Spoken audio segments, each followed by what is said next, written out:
Hey there.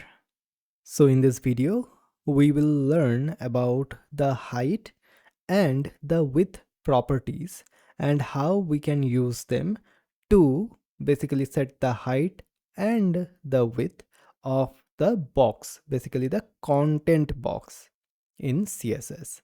So let's get started. First of all, what we have this. I will just cut that and paste it down below. Nothing will change. Now, if I just go to the browser, as you can see, this blue box, what we are currently seeing, is indicating the width and the height of the content box. Okay, so we have learned about the content box in the previous video. So this is the height and the width of the content box. So how we can manipulate that? We can manipulate that by adding a width or the height property. So let's do that. First of all, we have this border, so I will not get rid of that. It can stay. So here, also one thing to remember is that the h1 is a block level element. So for the inline element, the border will not be spanning across the whole screen. Okay, it will be just the text content. That will be all.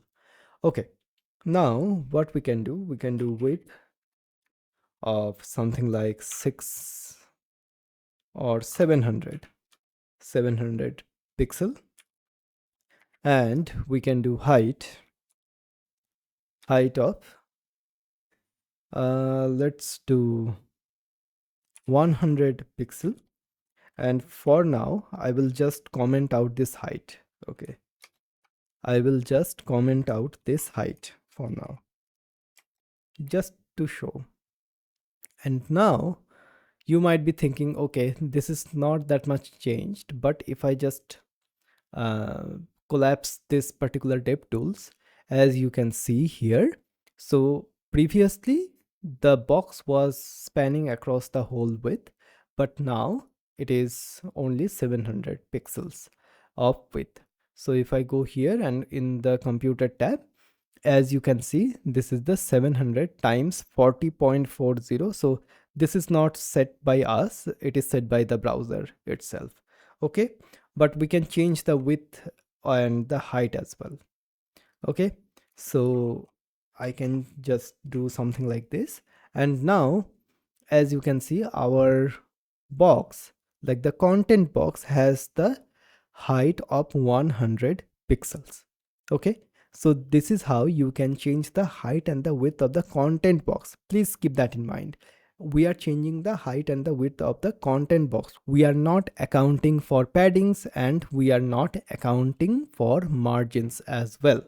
Okay, we are just setting the height and the width of the content box, and this behavior we can change that as well, and which we will definitely see in the upcoming videos. Okay, so this is what it is, like the height and the width property in CSS. Now what we can do something like dot container,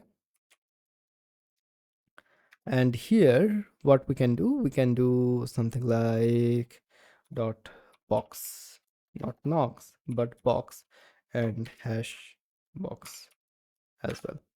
Okay, so here is our container and here is our box, and we will have a look into the height and the width property, and we will learn about the percentages as well.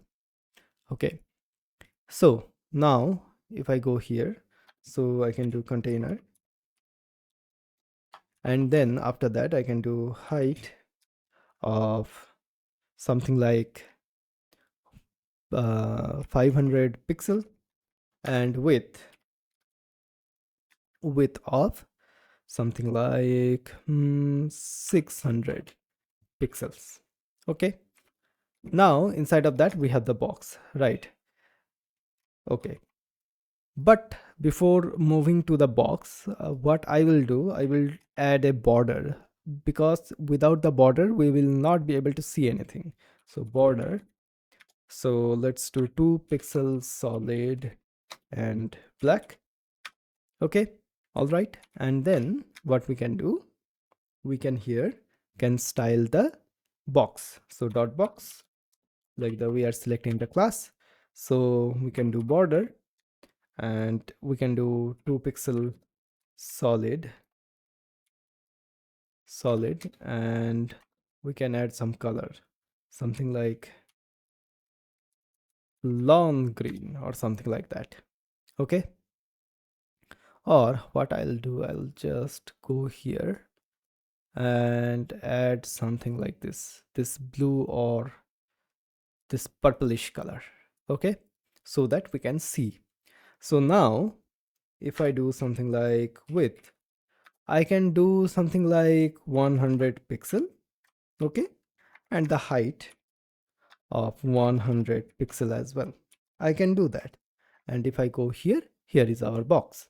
Okay, so this is the box which we have, and this is the container. All right, but now for example, you want that this box should be half of the width and half of the height. Okay, and this height and the width should change according to the container itself, like the parent. So how we can do that? So what we can do, we can go here, and for example, for this width we can do 50%, and for the height we can do the same thing, which is 50%. Okay, and hit save. Go to the browser. So if we go here and select this box, as you can see, the width is 300 pixel and the height is 250 pixels. We did not set that. It is set by default because we are using the percentage syntax. Okay, now what I can do, I can do something like that can go 400 and the width can go, okay, don't do that, and the width can go 800 pixel. Okay, and hit save. Go to the browser, and now as you can see, the width is now 400 pixel and the height is now 200 pixels. So it is adapting to the width and the height of the container. Our box is adapting to that. So yeah, this is basically the basics of the height and the width, and we will be seeing like the margins and paddings in the upcoming videos. Okay, so yeah.